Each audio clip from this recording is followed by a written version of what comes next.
الله وبركاته. إن الحمد لله نحمده ونستعينه ونستغفره ونعوذ بالله من شرور أنفسنا ومن سيئات أعمالنا. من يهده الله فلا مضل له ومن يضلله فلا هادي له. وأشهد أن لا إله إلا الله وحده لا شريك له وأشهد أن محمدا عبده ورسوله. يا أيها الذين آمنوا اتقوا الله حق تقاته ولا تموتن إلا وأنتم مسلمون. يا أيها الناس اتقوا ربكم الذي خلقكم من نفس واحدة وخلق منها زوجها وبث منهما رجالا كثيرا ونساء واتقوا الله الذي تساءلون به والأرحام إن الله كان عليكم رقيبا. يا أيها الذين آمنوا اتقوا الله وقولوا قولا سديدا يصلح لكم أعمالكم ويغفر لكم ذنوبكم ومن يطع الله ورسوله فقد فاز فوزا عظيما. أما بعد فإن خير الحديث كتاب الله وخير الهدي هدي محمد صلى الله عليه وسلم وشر الأمور محدثاتها وكل محدثة بدعة وكل بدعة ضلالة وكل ضلالة في النار. أعوذ بالله السميع العليم من الشيطان الرجيم. بسم الله الرحمن الرحيم. وما بكم من نعمة فمن الله. وقال عز وجل وما خلقت الجن والإنس إلا ليعبدون ما أريد منهم من رزق وما أريد أن يطعمون إن الله هو الرزاق ذو القوة المتين. رب اشرح لي صدري ويسر لي أمري واحلل عقدة من لساني يفقهوا قولي. سبحانك لا علم لنا إلا ما علمتنا إنك أنت العليم الحكيم. الرسم بتعريف ورأي عزمة كبرياء الله ذاتي وحده لا شريك له يستحق صدارات بشمار درود و سلام کا نزول اللہ کے تمام نبیوں اور رسولوں پر، خصوصیت کے ساتھ آخری نبی جناب محمد رسول اللہ صلی اللہ علیہ وسلم. محترم بزرگوں، دوستوں اور پردہ نشین خواتین، مائیں اور بہنیں، آج کی ہماری یہ مجلس جس عنوان کے تحت منعقد ہو رہی ہے وہ عنوان ہے دیندار. یہ کئی مجالس کا ایک سلسلہ ہے جس کی پہلی کڑی اللہ کی توفیق اور اس کی مہربانی سے آج منعقد ہو رہی ہے. دیندار اور گھرانہ دو الفاظ ہیں ہمارے سامنے. دین اور دیندار، اس قسم کے الفاظ جب ہمارے سامنے آتے ہیں تو ایک خاص قسم کا تصور ہمارے ذہنوں پر ابھرتا ہے. اور یہ بات مجھتے ہوئے جانتے ہیں کہ لفظ کوئی سا نہیں ہو، اس کا ایک اثر ہوتا ہے اور وہ اپنا ایک تأثر لوگوں کے ذہن میں چھوڑتا ہے. کوئی سا بھی لفظ، چھوٹا یا بڑا، بڑے معنی والا اور چھوٹے معنی والا. دیدار اور دین کا لفظ بھی اپنا معنی رکھتا ہے اور یہ لفظ بھی جب ہم سنتے ہیں تو اس کے تعلق سے بھی تصور ہمارے ذہنوں پر ابھرتا ہے. وہ تصور جو عام ہے اس لفظ کے حوالے سے وہ کیا ہے؟ وہ یہ کہ کچھ خاص دینی علامتوں کو انجام دینے والا شخص دیندار ہے. خاص دینی علامتوں کو انجام دینے والا شخص دیندار ہے یا وہ گرانا دیندار ہے جہاں کچھ خاص دینی علامتوں پر عمل کیا جاتا ہے. وہ دینی علامتیں کیا ہو سکتی ہے؟ تو وہ علامتیں نماز ہے اور ظاہری طور پر وضع و پتہ ہے، مثال کے طور پر داڑھی ہے وغیرہ. یہ تصور ہے دین کے تعلق سے اور دینداری کے تعلق سے عام ذہن. میرے بھائی میرے بزرگوں، یہ دین اور دینداری کا ایک محدود تصور ہے. دین مجموعے قوانین کا نام ہے، چند اصول اور ہدایات کا نام ہے جو اللہ نے اپنے پیغمبروں کے واسطے سے کائنات کے لوگوں کے لیے اتارے. یہ جو قوانین ہیں، یہ جو ہدایات ہیں، یہ قوانین اور یہ ہدایات انسان کو حقوق سے آگاہ کرتے ہیں اور اس کے ذمہ جو فرائض ہیں ان فرائض کے سلسلے میں بیداری بخشتے ہیں. بیداری، حقوق اور فرائض دو الفاظ ہیں. حقوق دوسروں کے تعلق سے جو فرائض ہمارے دل میں عائد ہوتے ہیں وہ ہمارے ذمہ حقوق ہیں. دوسروں کے تعلق سے جو فرائض ہمارے دل میں عائد ہوتے ہیں وہ دوسروں کے حقوق ہیں. اور ہمارے لیے دوسروں کے دل میں جو فرائض ہوتے ہیں وہ ہمارے حقوق ہیں. اس کائنات میں جو انسان بھی رہتا ہے اور بستا ہے وہ کچھ فرائض کا پابند ہے اور اس کے کاندھے پر کچھ حقوق ہیں جو اس کے ساتھ وابستہ کر دیے گئے. اس کائنات کی فضا، اس کا ماحول، اس کا سکون حقوق اور فرائض کو صحیح طور پر سمجھ لینے اور ان کو صحیح طور پر انجام دینے کے ساتھ وابستہ ہے. جب تک انسان حقوق کو نہیں پہچانے اور فرائض کی ادائیگی صحیح طور پر نہیں کرے اس وقت تک انسانی زندگی اور انسانی معاشرہ پرسکون نہیں ہو سکتا ہے، صحیح سمت میں نہیں جا سکتا ہے. اللہ نے قوانین اور ہدایات اتار کر حقوق سے ہم کو متعارف کروا دیا ہے اور فرائض سے ہم کو آگاہ کر دیا ہے.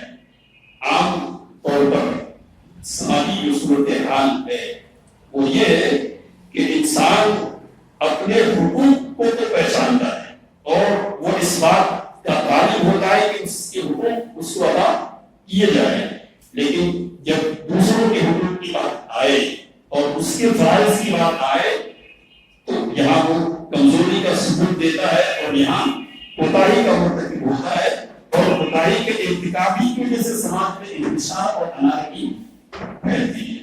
انسان یہ چاہتا ہے، انسان دے رہا ہوں، انسان یہ چاہتا ہے کہ اللہ تعالیٰ کی جو نعمتیں، جیسی نعمتیں ہیں، اللہ کی ساری نعمتوں سے اس کو فائدہ حاصل کرنے کا حق اور ساری نعمتیں اس کو حاصل ہو اور وہ سمجھتا کہ یہ اس کا حق ہے.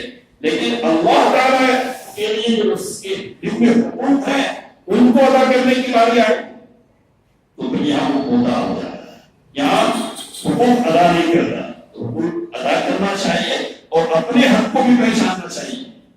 میرے بھائی میرے بزرگوں، حقوق بہت سارے ہیں اور جتنے تعلقات ہیں ہمارے تعلقات جتنے ہوں گے اتنے حقوق کے دائرے وسیع ہوتے جائیں گے. لیکن اس کائنات میں سب سے بڑا حق اگر کسی کا ہے تو وہ اللہ تعالیٰ کا ہے. اللہ تعالیٰ کون ہے اور اس کا سب سے بڑا حق ہمارے دل میں کیوں ہے، اس کو سمجھنے کی ضرورت ہے. کائنات میں جو کچھ ہے، جیسا کچھ ہے، وہ سب کس کی طرف سے ہے؟ اللہ تعالیٰ کی طرف سے ہے. اللہ نے قرآن کریم میں کہا وما بکم من نعمت فمن اللہ، تمہارے ساتھ جو بھی نعمتیں ہیں سب کی سب اللہ تعالیٰ کی طرف سے. نعمتیں کون سی ہے؟ کیا نعمت ہے اللہ تعالیٰ نے ہم کو دے رکھی ہے؟ اللہ نے ذاریات نے کہا وفی الارض آیات للموقنین، زمین میں یقین کرنے والوں کے لیے نشانیاں ہیں، وفی انفسکم افلا تبصرون، اور تمہاری ذاتوں کے اندر نشانیاں ہیں، کیا تم غور نہیں کرتے، دیکھتے نہیں؟ وفی السماء رزقکم وما توعدون، اور آسمان میں تمہارا رزق ہے اور وہ چیزیں ہیں جن کا تم سے وعدہ کیا جاتا ہے۔ تو آسمان زمین، آسمان اور زمین کے بیچ کی ساری نعمتیں اور خود انسان کا اپنا وجود، یہ سب کا سب کس کا مرہون منت ہے؟ اللہ کا مرہون منت ہے۔ آسمان اللہ نے بنایا ہے اور آسمان سے متعلق جتنی نعمتیں ہیں وہ سب اللہ کی بنائی ہوئی ہے، زمین اللہ کی بنائی ہوئی ہے، اور زمین سے جو نعمتیں بھی حاصل ہوتی ہے وہ سب اللہ کی دی ہوئی ہے، اور پھر انسان کا اپنا وجود ہے جو عالم اکبر کے مقابلے میں عالم اصغر ہے، پورا عالم ہی یہی ہے۔ اپنا جو وجود ہے نا اس پر صرف انسان غور کر لے تو اللہ کے حق کے سلسلے میں ایک پل کے لیے بھی کوتاہی کی سوچ ہی نہیں سکتا۔ سر سے لے کر پیر تک کتنی نعمتیں ہیں، کتنی نعمتیں، تو ان نعمتوں پر غور کرنے سے پہلے اپنے وجود پر انسان کو غور کرنا چاہیے۔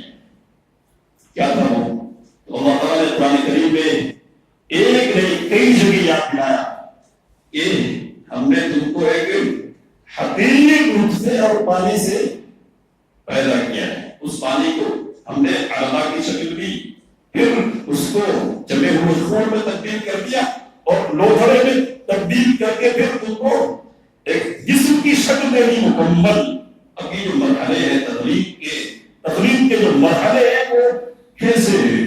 تو اللہ نے سورہ زمر میں ذکر فرمایا ہے کہ تاریکیوں میں تاریکیاں ہیں، تاریکیوں میں تاریکیاں، تم اپنی ماں کے پیٹوں میں ہوتے ہو تو تاریکیوں کے اندر تاریکیوں میں ہوتے ہو، ماں کے پیٹ کی تاریکی، پھر رحم کی تاریکی، اور رحم کے اندر پھر مزید ایک جھلی ہوتی ہے، اس کی تاریکی، تین تاریکیاں ہوتی ہے۔ تو یہاں اللہ تعالیٰ تم کو پال رہا ہوتا ہے، تمہاری پرورش کا سامان کر رہا ہوتا ہے، یہ اللہ ہے جو ماں کے پیٹ کے اندر تمہاری نگہداشت کر رہا ہوتا ہے، نگہداشت کرتا ہے، پروان چڑھاتا ہے، اور پھر ایک خاص مرحلہ اور وقت آتا ہے جب کہ تم ایک انسانی ڈھانچہ لیے ہوئے اس دنیا میں آتے ہو۔ اللہ نے کہا واللہ اخرجکم من بطون امہاتکم لا تعلمون شیئا، اللہ تمہیں تمہاری ماؤں کے پیٹوں سے نکالتا ہے، اور نکالتے وقت تمہاری جو صورتحال ہوتی ہے، تمہاری جو کیفیت ہوتی ہے، لا تعلمون شیئا، تم کچھ بھی نہیں جانتے۔ اللہ تمہیں آنکھ دیتا ہے، اللہ تمہیں سننے کی صلاحیت سے نوازتا ہے، اللہ تمہیں دل دیتا ہے، ان کو تم استعمال کرتے ہو، پھر چلتے پھرتے انسان کی شکل میں زمین پر دوڑنے اور بھاگنے لگتے ہو۔ یہ دوڑنے اور بھاگنے کی صلاحیت اللہ تعالیٰ نے تم کو دی، اب تم دوڑ رہے ہو اور بھاگ رہے ہو، اس وجود کے ساتھ دوڑو اور بھاگ رہے ہو، زمین پر اس وجود پر غور کرو۔ عقل ہے بڑی عظیم دولت ہے، جسم ہے تمہارا، اس جسم کے ایک ایک اعضاء ہیں، آنکھیں ہیں، کان ہے اور زبان ہے، ناک ہے، دل ہے، ہاتھ ہے، پیر ہے، یہ سارے کے سارے اعضاء ہیں، ان میں سے ایک عضو سے بھی اللہ تعالیٰ تم کو محروم کر دے تو تمہاری حیثیت کیا رہ جائے، تمہاری حیثیت کیا رہ جائے گی اور تم کس راہ رہ جاؤ گی؟ لیکن اللہ نے پورا وجود تم کو دیا ہے اور تمہارے سارے کے سارے اعضاء کو اللہ نے بہتر سے بہتر بنائے ہیں۔ تو جس نے یہ سب کچھ دیا، یہ تو وجود کے حوالے سے بات اور پھر کیا ہے؟ تو زمین دی ہے رہنے کو، آسمان دیا ہے چھت کے طور پر، اور پھر آسمان سے اس نے بارش کے نزول کا سلسلہ لگایا ہے، اور کہا اللہ نے کہ اس سلسلے کے ذریعے سے اس نے تمہارے رزق کا انتظام کیا ہے، ہوائیں چلتی ہیں، کس کی ہے یہ ہوائیں؟ یہ اللہ کی ہے، جس کے ذریعے سے تم سانس لیتے ہو، چند سیکنڈ اور چند منٹوں کے لیے اللہ اپنی اس نعمت سے تم کو محروم کر دے، تمہارا وجود ناپید ہو کر رہ جائے۔ کن کن نعمتوں کو اللہ کی گنایا جائے اور کون کون سی نعمتیں جن کو چھوڑا جائے؟ انسان سر کا پیر اللہ کی نعمتوں میں ڈوبا ہوا ہے۔ جس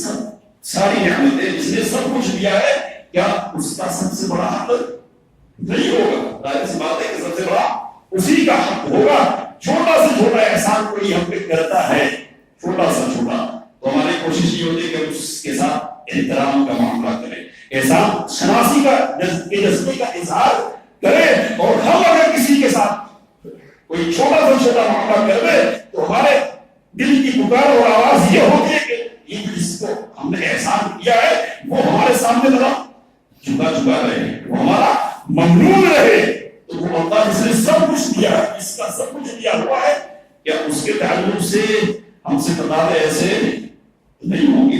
ظاہر سی بات ہے کہ تقاضے ہوں گے۔ اللہ نے ہم کو سب کچھ دیا ہے، اللہ ہم سے کیا چاہتا ہے، کیا چاہتا ہے ہم سے، اس پر ہم کو غور کرنا چاہیے۔ میرے بھائیوں میرے بزرگوں، اس پر غور کرنا چاہیے، اللہ ہم سے کیا چاہتا ہے۔ قرآن کریم نے ہم کو بتلا دیا ہے اور نبی کریم صلی اللہ علیہ وسلم کی حدیث کی تفسیرات آ گئی ہے، لیکن ایک بات ہے کہ اللہ ہم سے کیا چاہتا ہے یہ صحیح طور پر اس وقت متعین ہوگا، اس کی ادائیگی اس صحیح طور پر توفیق ہمارے اندر اس وقت پیدا ہوگی جب کہ صحیح طور پر اللہ کی معرفت ہم کو مل جائے۔ اللہ کون ہے، اس نے ہم کو پیدا کیا، وہ کون ہے، اس پر ہم غور کریں، اور پھر وہ ہے تو اس کی صفتیں کیا ہے، اس کے اوصاف کیا ہے، اور اس نے ہم کو پیدا کیا ہے تو ہم سے چاہتا کیا ہے۔ یہ تین موٹے موٹے سوالات ہیں۔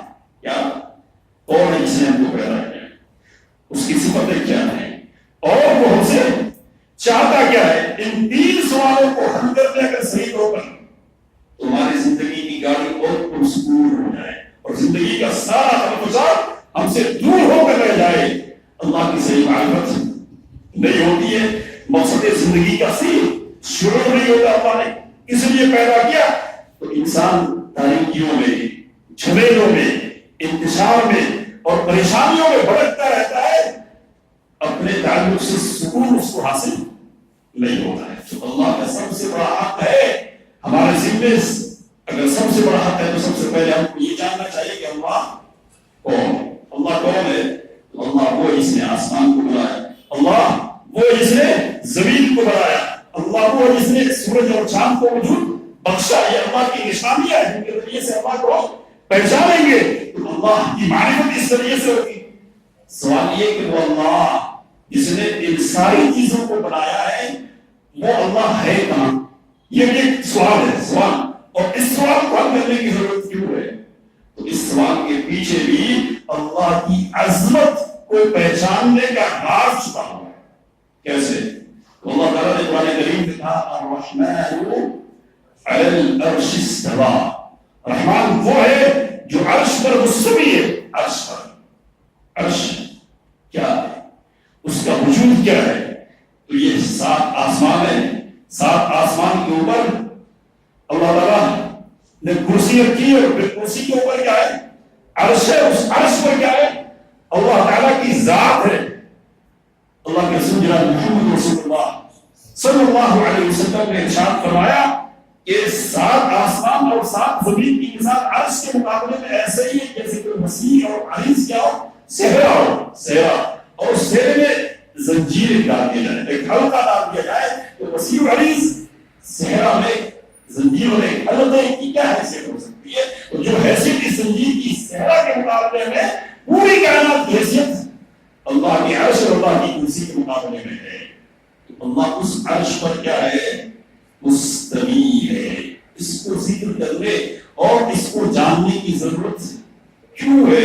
اس کو اگر صحیح طور پر معلوم کر لے ہم، تو اللہ کے تعلق سے، اس کے حقوق کے تعلق سے جو خلاف ورزیاں ہم سے ہوتی ہے وہ خلاف ورزیاں نہیں ہوگی۔ اللہ نے کہا قرآن کریم میں سورہ زمر میں وَمَا قَدَرُ اللَّهَ حَقَّ قَدْرِهِ، انہوں نے اللہ کی جیسی قدر کرنی چاہیے، جیسی قدر پہچاننی چاہیے، نہیں پہچانی۔ کہا اللہ نے کہ آسمان اور زمین سب اللہ تعالیٰ کی ہاتھ میں ہوں گے، سب اس کی مٹھی میں ہوں گے۔ یہ اللہ ہے، ساری کائنات ایک ذرے کی حیثیت رکھتی ہے، ایسی ذات ہے اللہ۔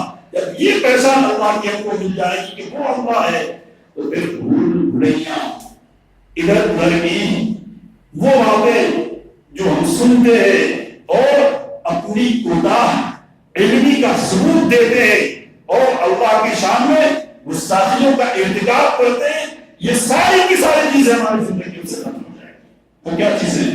کیا چیزیں؟ اللہ کا حق ہمارے دل میں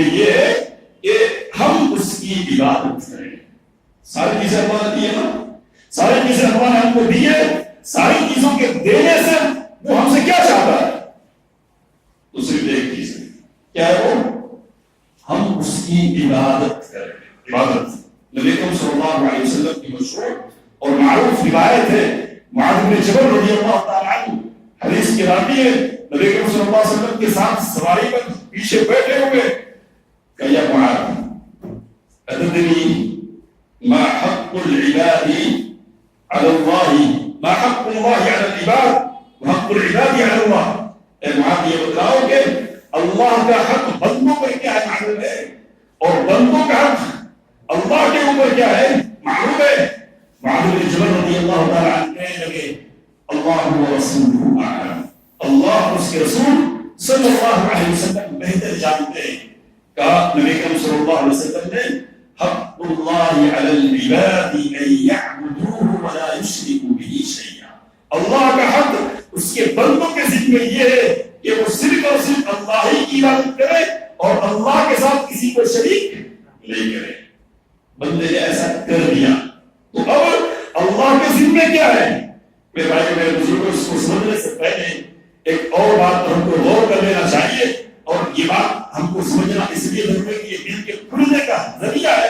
اللہ نے جو نعمتیں ہم کو دی ہیں جو نعمتیں دی ہیں سر سے پیر تک اس کائنات میں پھیلا کر وسیع کر کے اگر ہم ان نعمتوں کی شکر گزاری ادا کرنا چاہیں اور یہ طے کر لیں کہ شکر گزاری ادا کریں گے تو پوری زندگی بھی اگر ہم اللہ کے حضور سجدہ ریز رہے پھر بھی اللہ کی ایک معمولی قسم کی نعمت کو کا شکریہ ادا نہیں کر سکتے.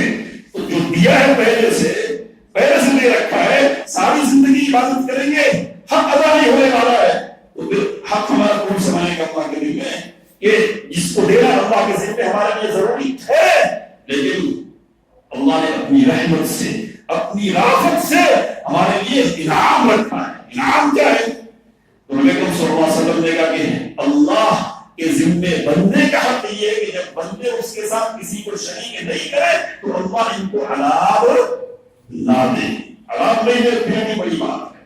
کسی قسم کی تکلیف کے مبتلا نہیں کرے بڑا انعام ہے رب کا لیکن صرف کسی پر اتفاق نہیں کرے گا. کیا ہے؟ من مات لا یشرک باللہ شیئا دخل الجنہ.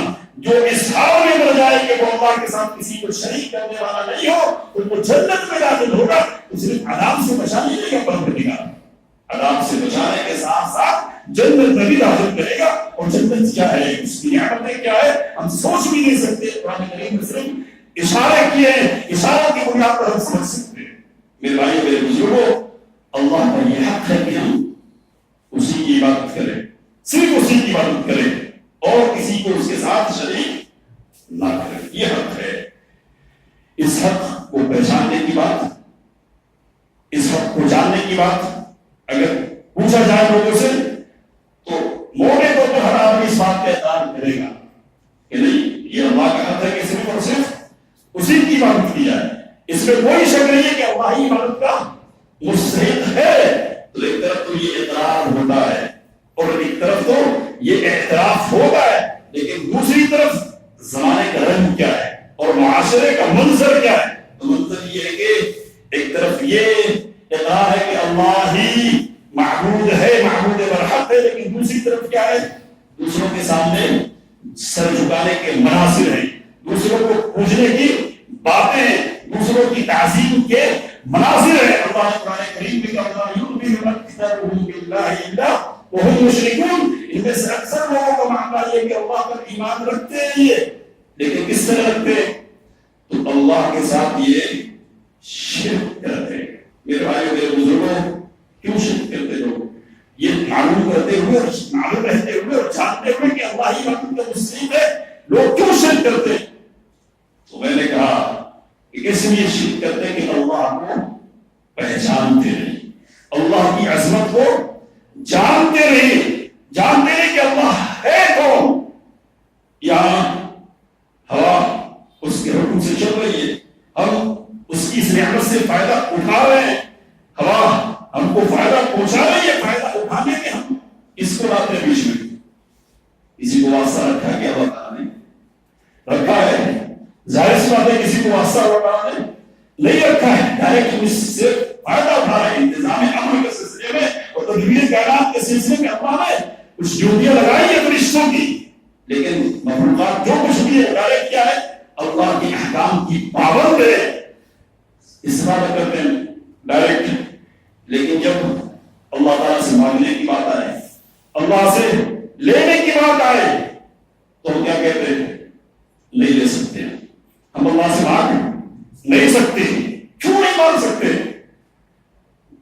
تو حقیر قسم کی مثالیں ہم پیش کرتے ہیں۔ حقیر قسم کی کیا مثال ہے؟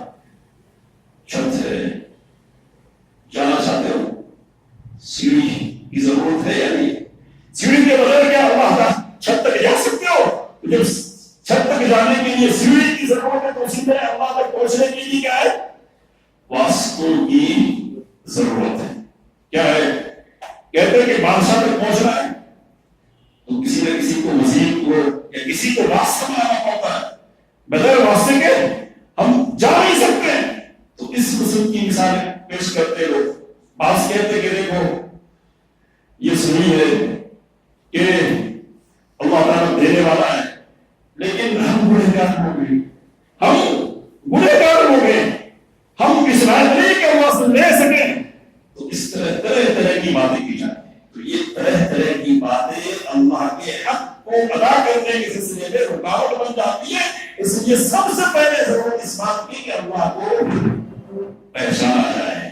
اللہ اور چھت دونوں برابر، اللہ اور بادشاہ دونوں برابر ہو سکتے ہیں؟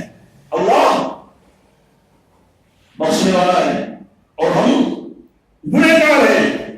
چھت کی بات کرتے ہیں کہ چھت تک پہنچنے کے لیے سیڑھی کی ضرورت ہے، لیکن ہم اس بات کو بھول جاتے ہیں کہ سیڑھی کی ضرورت اس وقت ہے جبکہ ڈائریکٹ پہنچنے کا کوئی ذریعہ نہیں ہو۔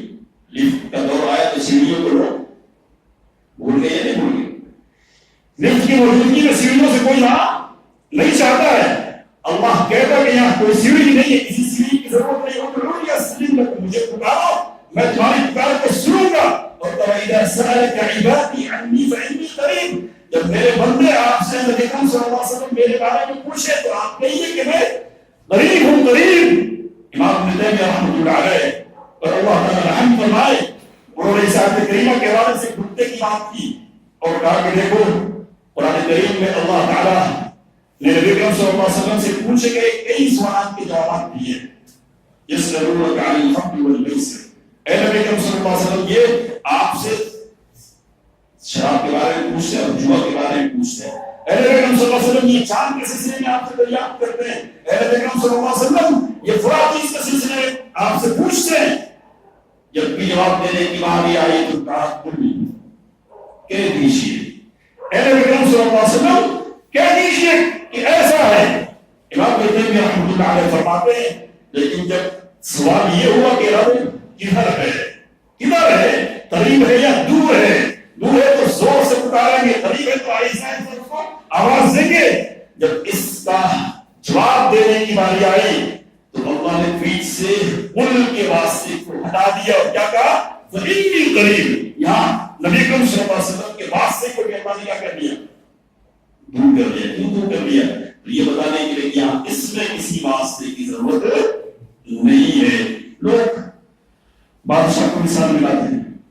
بادشاہ کون ہے؟ کون ہے بادشاہ؟ مخلوقی ہے نا، کہاں خالق اور کہاں مخلوق، اور خالق کون ہے؟ عرش پر مستوی، اور عرش پر مستوی رہ کر اس کی صفت کیا ہے؟ تو اللہ تعالیٰ نے کہا معکم اینما کنتم واللہ بما تعملون بصیر، تم جہاں کہیں بھی ہو وہ تمہارے ساتھ ہے، اور تم جو کچھ بھی کر رہے ہو وہ تمہارے اعمال کو سارے کے سارے دیکھ رہا ہے۔ تو ایک بادشاہ ہے جو اپنی جگہ پر بیٹھا ہے تو اس کی صلاحیت بس یہ کہ جہاں بیٹھا ہے وہی دیکھ سکتا ہے، وہی دیکھ سکتا ہے، اس سے آگے اس سے پیچھے وہ کچھ دیکھ نہیں سکتا ہے۔ یہ بادشاہ ہے، اور دوسری طرف وہ ہے جو سب کچھ دیکھ رہا ہے، معمولی قسم کی چیزوں کو بھی دیکھتا ہے۔ اور علماء کہتے ہیں کہ تاریک رات میں سیاہ چٹان پر، پتھر پر سیاہ چوٹی جو چلتی ہے چھوٹی سی، تو اس کے پیروں کے ریگنے کی جو آواز ہوتی ہے نا اس کو بھی دیکھتا ہے وہ۔ عائشہ رضی اللہ تعالیٰ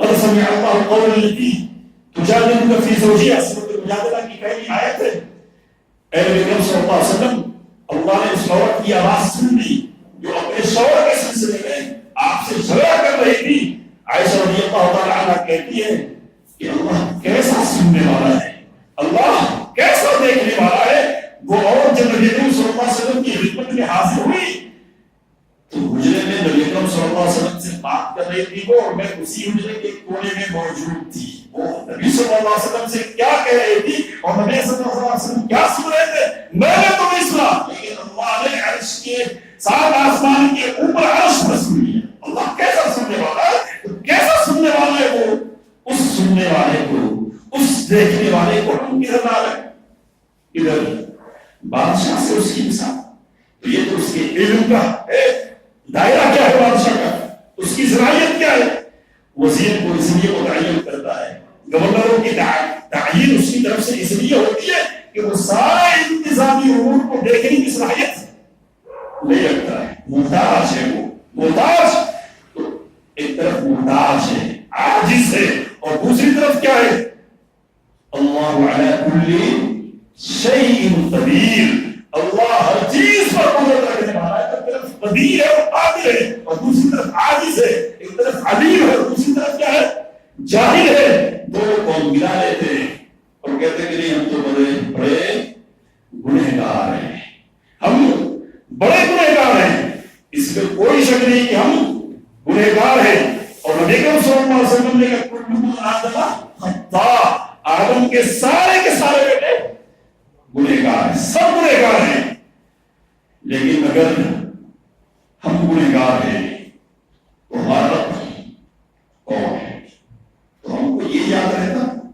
کہ ہم گنہگار ہیں ہم کو یہ یاد رہتا کہ ہم خطا کر رہے ہیں لیکن ہم اس بات کو فراموش کرتے تھے اور بھول جاتے کہ ہمارا رب کون ہے تو تواب ہے ہمارا رب کون ہے غفور ہے غفور قل یا عبادی الذین اسرفوا علی انفسهم لا تقنطوا من رحمت اللہ اے نبی کریم صلی اللہ علیہ وسلم میرے امتوں سے کہہ دیجیے جنہوں نے اپنے اوپر ظلم کیا ہے گناہ کر کے بڑے سے بڑے جرائم کر کے لا تقنطوا من رحمت اللہ میری رحمت سے مایوس نہ ہو جانا ان اللہ یغفر الذنوب جميعا بے شک اللہ سارے کے سارے گناہوں کو بخش دے گا کیوں بخش دے گا ان اللہ هو الغفور الرحیم اس لیے کہ وہ بڑا بخشنے والا ہے اور بڑا رحم کرنے والا ہے ہم گنہگار ہو سکتے ہیں ہم خطاکار ہو سکتے ہیں اس میں کوئی شک نہیں ہے لیکن ہمارا پروردگار تواب ہے ہمارا پروردگار رحیم ہے ہمارا پروردگار غفور ہے غفور ہم اپنے رب کو نہیں پہچانتے اور پھر ادھر ادھر کی باتیں کرنے لگ جاتے ہیں میرے بھائیوں میرے بزرگوں زندگی کی سب سے بڑی ضرورت یہ ہے کہ ہم اپنے رب کو پہچانیں اس کی صفات کو جانیں صفات کو جان لیں گے رب کو پہچان لیں گے تو پھر وہ ہم سے چاہتا کیا ہے اس کو سمجھنا ہمارے لیے آسان ہو جائے گا اور جو چاہتا ہے اس کی ادائیگی صحیح طور پر ہماری طرف سے ہونا ممکن ہو جائے گا رب کو نہیں پہچانتے اس کی صحیح معرفت ہم کو حاصل نہیں ہے اس کی صفات سے ہم کو آگاہی نہیں ہے اس لیے ہم بڑک جاتے ہیں ادھر ادھر کے انسانوں میں کھو جاتے ہیں اور رب کی شان میں گستاخی کرتے ہیں ہم یہ سمجھتے ہیں کہ بڑی بات کر رہے ہیں شیطان ہمارا دشمن ہے وہ کھیل کھیلتا ہے ہمارے ساتھ اور اس سے ذہن کو ہمارے خراب کرتا ہے رب کی اگر ہماری متاثر ہوگی نا تو شیطان کا کھیل چلے گا نہیں اور شیطان ہم کو برا نہیں کر سکے تو سب سے پہلے ہم اپنے رب کو پہچانیں یہ ہماری کوشش ہونی چاہیے جب تک ہم اپنے رب کو صحیح طور پر نہیں پہچانیں گے ہمارے دلوں میں سکون نہیں پیدا ہوگا ہمارے گھروں میں سکون پیدا نہیں ہوگا ہم بڑکتے رہیں گے بھڑبڑیوں کے شکار رہیں گے ادھر اور ادھر سر ماریں گے اور کہنے والے نے کہا کہ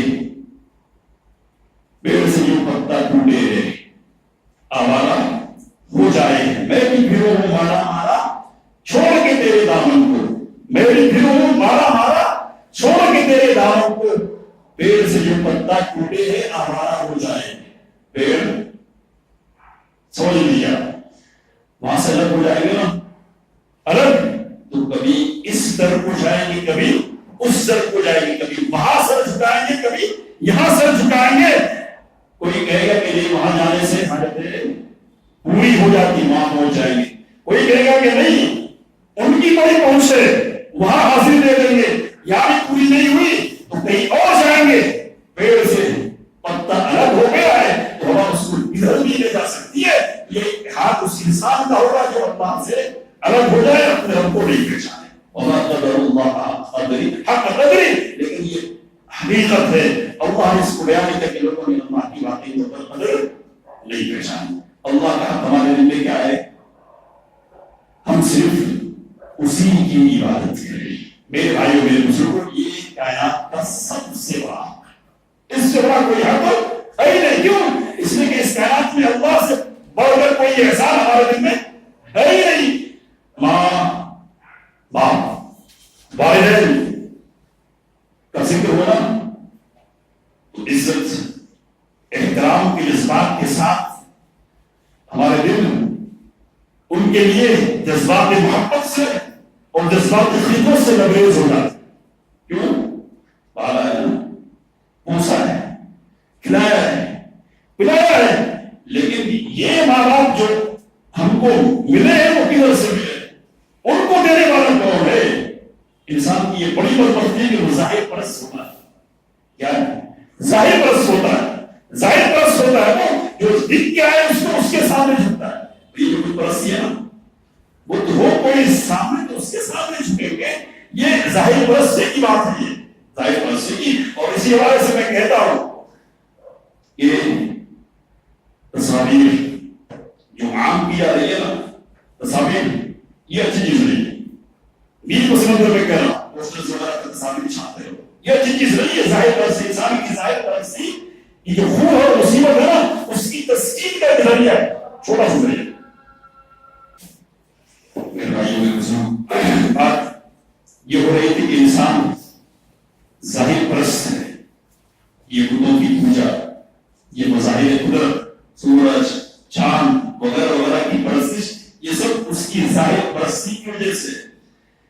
ماں دکھتی ہے, باپ دکھتے ہیں, انسان پاؤں میں گر جاتا ہے, جھک جاتا ہے, تعظیم کے جذبات اس کے سینے میں پیدا ہو جاتے ہیں.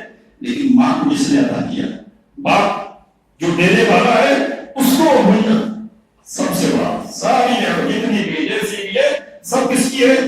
اللہ کی ہے. جب اس کی ہے تو صرف اور صرف اسی کی بات ہونی چاہیے.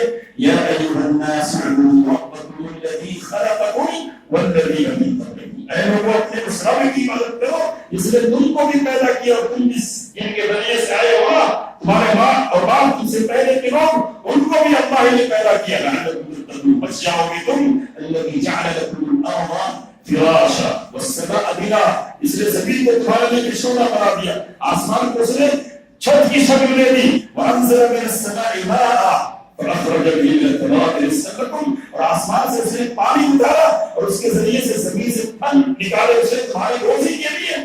تو پیدا کرنے والا وہ ہے, پالنے اور پوسنے کا انتظام سارا اس کی طرف سے ہے. زمین اس کی ہے, آسمان اس کا ہے, پانی اس کا ہے, ہوائیں اس کی ہے, ساری چیزیں اس کی ہے. پھر فلا تجعلوا لله اندادا وانتم تعلمون, معلوم ہے تم کو یہ سب کچھ کرنے والا یہ ہے, تو تم دوسروں کے سامنے کیوں جھکتے ہو؟ یہ جھکنا کیا ہے؟ یہ اللہ کے حق کو دوسرے کی طرف منتقل کرنا ہے. یہ ظلم ہے. ان الشرک لظلم عظیم, اور یہ ایسا ظلم ہے کہ اس کو اللہ معاف کرنے والا نہیں. ان اللہ لا یغفر ان یشرک به ویغفر ما دون ذلک لمن یشاء. اور اللہ نے سورۃ المائدہ میں فرمایا ومن یشرک باللہ فقد حرم اللہ علیہ الجنہ, جو اللہ کے ساتھ شرک کرتا ہے اللہ نے اس پر جنت کو حرام کر دیا ہے. ومأواه النار, اور اس کا ٹھکانہ جہنم ہے. ظالموں کا کوئی مددگار نہیں ہوگا. یہ وہ گناہ ہے اور یہ وہ حق تلفی ہے کہ جس حق تلفی کا مرتکب جہنم ہی کا ایندھن بننے والا ہے. اور ایسا ایندھن بنے گا جو ہمیشہ جلتے ہی رہے گا. یہ ایسی گندگی اور ایسی نجاست ہے کہ اس کو جہنم کی آگ بھی پاک اور صاف نہیں کر سکے گی. تو سب سے پہلی ضرورت اور سب سے بڑی ضرورت زندگی کی یہی ہے کہ اپنے رب کو پہچان کر اس کے اس حق کو صحیح طور پر ادائیگی کی سوچیں ہم, اور اس اس کے لیے کوشش کریں. کوشش اپنے لیے بھی اور سماج اور معاشرے کے لیے بھی. ہم اپنی زندگی میں بھی اپنے رب کو لائیں, اس کی صفات کو پہچاننے کی ضرورت محسوس کریں, اور سماج اور معاشرے میں اس سلسلے میں جو خرابیاں ہیں ان کو بھی دور کرنے کی کوشش کریں. یہ جو مجلس ہے آج کی ہماری, اسی سلسلے کی ایک کوشش ہے. دوسروں کے جو حقوق ہیں, ہمارے والدین کے, بیوی کے, بچوں کے, ان کے حقوق ہیں, وہ سارے حقوق اس وقت تک صحیح طور پر ادا نہیں ہو سکتے جب تک کہ اس حق کو صحیح طور پر ہم پہچاننے والے اور اس کو صحیح طور پر ادا کرنے والے نہیں ہوں. تو ایک ترتیب سے انشاءاللہ ہم چلنے کی کوشش کریں گے. آج کی یہ باتیں ہیں وہ تمہیدی باتیں تھیں اور منتشر قسم کی باتیں تھیں. منتشر قسم کی انشاءاللہ اگلے ہفتے سے ہم ترتیب سے چلیں گے اور کلاس کی شکل پیدا کرنے کی کوشش کریں گے. اللہ تعالیٰ سے دعا ہے کہ جو باتیں ابھی کہی گئی ہیں ان کو ہمارے دلوں کو درمانے اور آئندہ ان سے کام لینے کی توفیق عطا فرمائے. آمین. السلام علیکم ورحمۃ اللہ.